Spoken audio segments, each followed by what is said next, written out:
Tahun 2020, ingat kan? Tiba-tiba seluruh dunia seperti menekan tombol jeda. Sebuah musuh yang nggak kelihatan memaksa miliaran dari kita bersembunyi di rumah.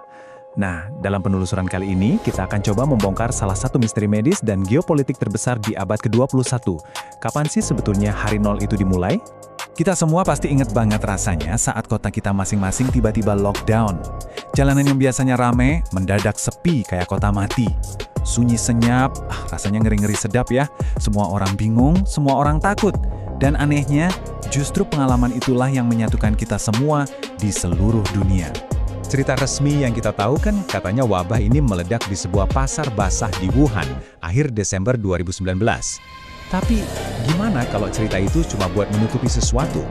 Gimana kalau mimpi buruk ini sebetulnya sudah dimulai jauh lebih awal, secara diam-diam, dan yang lebih parah, sengaja ditutup-tutupi? Oke, mari kita mulai. Di bagian pertama ini kita akan lihat betapa berbedanya cerita yang diberikan kepada kita dengan apa yang sepertinya benar-benar terjadi. Coba lihat nih, di sebelah kiri itu cerita yang kita semua tahu kan, akhir Desember 2019. Nah, sekarang lihat yang kanan. Ini dari dokumen rahasia pemerintah Tiongkok yang bocor loh. Ternyata kasus pertama yang bisa dilacak terjadi pada tanggal 17 November 2019. Korbannya adalah seorang pria berusia 55 tahun dari Provinsi Hubei. Bayangkan, itu sebulan lebih awal sebelum ada pengumuman resmi apapun. Sebulan penuh. Artinya apa? Artinya virus ini sudah menyebar diam-diam selama berminggu-minggu tanpa ada yang tahu. Tapi tunggu dulu. Ceritanya nggak dimulai dari situ. Kalau mau dapat petunjuk yang benar-benar penting, kita harus mundur lagi. Lebih jauh ke belakang. Nah, disinilah potongan-potongan teka-tekinya mulai terlihat. Ada 3 kejadian yang kelihatannya nggak saling berhubungan. Tapi kalau digabungan, wah, polanya bikin merinding. Coba bayangin, tahun 2012, 6 penambang sakit parah dengan gejala mirip banget COVID setelah membersihkan kotoran kelelawar di sebuah gua. Lalu, lompat ke September 2019, cuma 2 bulan sebelum wabah. Tiba-tiba, database super besar berisi 22.000 sampel virus di lab Wuhan hilang dari internet, dihapus begitu saja. Dan akhirnya kita sampai di tanggal 17 November itu. Dan di sini, kita menemukan petunjuk yang paling mengejutkan. Para ilmuwan dari lab Wuhan yang meneliti Gua Mojiang itu ternyata menemukan virus baru, namanya RATJ13. Dan tahu nggak, virus ini secara genetik 96,2% mirip dengan SARS-CoV-2, virus penyebab COVID-19. Ini adalah kerabat terdekatnya yang pernah kita temukan. Ini kan jadi pertanyaan besar ya.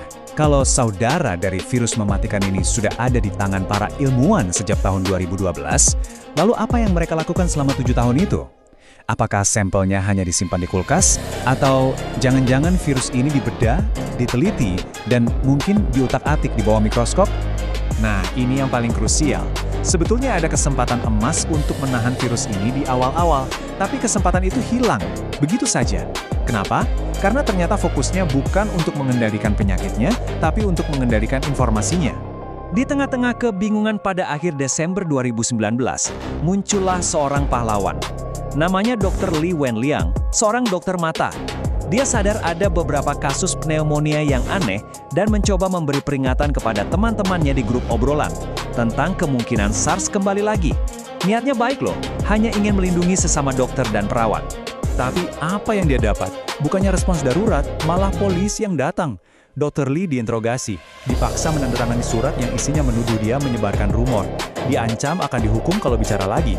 Dan yang paling tragis, beberapa hari kemudian, dia sendiri tertular virus dari pasiennya. Peringatannya menjadi kenyataan, dan dia menjadi korban dari apa yang coba dia cegah. Dan inilah inti dari tragedinya. Waktu dan tenaga yang seharusnya dipakai untuk mengejar virus, malah dipakai untuk mengejar orang yang membicarakan virus. Kesempatan emas untuk menahan pandemi ini terbuang sia-sia. Hanya karena prioritasnya adalah menjaga muka, bukan menyelamatkan nyawa. Oke, dari semua kegagalan di awal dan bukti-bukti yang hilang itu, akhirnya kita sampai pada 2 teori utama yang saling bersaing. Anggap saja ini seperti 2 tersangka utama dalam kasus investigasi terbesar di dunia. Masalahnya, sebelum ada investigasi independen, tempat kejadian perkaranya sudah dibereskan, sudah dirusak. Tanggal 1 Januari 2020, pasar Huanan ditutup total. Semua hewan liar yang seharusnya menjadi saksi bisu dimusnahkan. Lalu, seluruh area pasar disemprot pakai disinfektan. Intinya, bukti biologis paling penting di dunia hilang, musnah. Nah, ini membawa kita ke tersangka pertama, teori kebocoran lab. Inti dari teori ini ada pada satu praktik ilmiah yang cukup kontroversial. Namanya gain of function. Sederhananya begini, para ilmuwan mengambil virus dari alam, lalu di lab virus itu direkayasa agar menjadi lebih kuat atau lebih mudah menular. Katanya sih, tujuannya untuk mempelajari cara melawannya.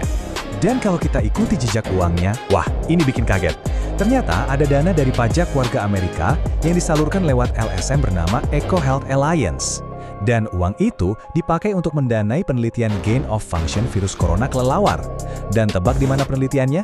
Betul, di lab Wuhan. Ironis sekali ya, eksperimen yang niatnya untuk mencegah pandemi, jangan-jangan malah jadi pemicunya. Oke, sekarang kita lihat tersangka kedua, teori asal-usul alami atau zoonosis. Kalau kita lihat, sejarah alam memang jagonya membuat pandemi. Wabah seperti SARS dan MERS, itu keduanya berawal dari virus yang melompat dari kelelawar ke hewan perantara, baru ke manusia. Dan bukti terkuat untuk teori ini, banyak sekali kasus-kasus awal lokasinya di sekitar pasar Huanan, tempat yang memang pas banget untuk kejadian lompatan virus seperti itu. Tapi, ada satu lubang besar sekali di teori ini. Waktu kasus SARS, kita menemukan hewan perantaranya, yaitu musang. Waktu MERS, kita menemukan unta. Nah, untuk COVID-19, setelah puluhan ribu sampel hewan diperiksa, hewan perantara yang menjadi jembatan dari kelelawar ke manusia tidak pernah ketemu. Sama sekali. Mata rantainya putus di tengah jalan. Jadi, ya, beginilah situasinya sekarang. Bukti utamanya sudah dihancurkan, mata rantai biologisnya hilang, jadi secara resmi, kasus hari nol ini statusnya masih belum terpecahkan. Oke, biar adil, ayo kita bandingkan kedua tersangka ini. Teori kebocoran lab. Poin plusnya ada penelitian berisiko di Wuhan, database virus yang dihapus, dan aliran dana dari Amerika. Poin minusnya, tidak ada bukti langsung, tidak ada bukti pamungkas yang menunjukkan ada kecelakaan spesifik di lab. Sekarang teori asal alami. Poin plusnya, sejarah pandemi memang seperti itu, dan kasus-kasus awal berkumpul di pasar Huanan.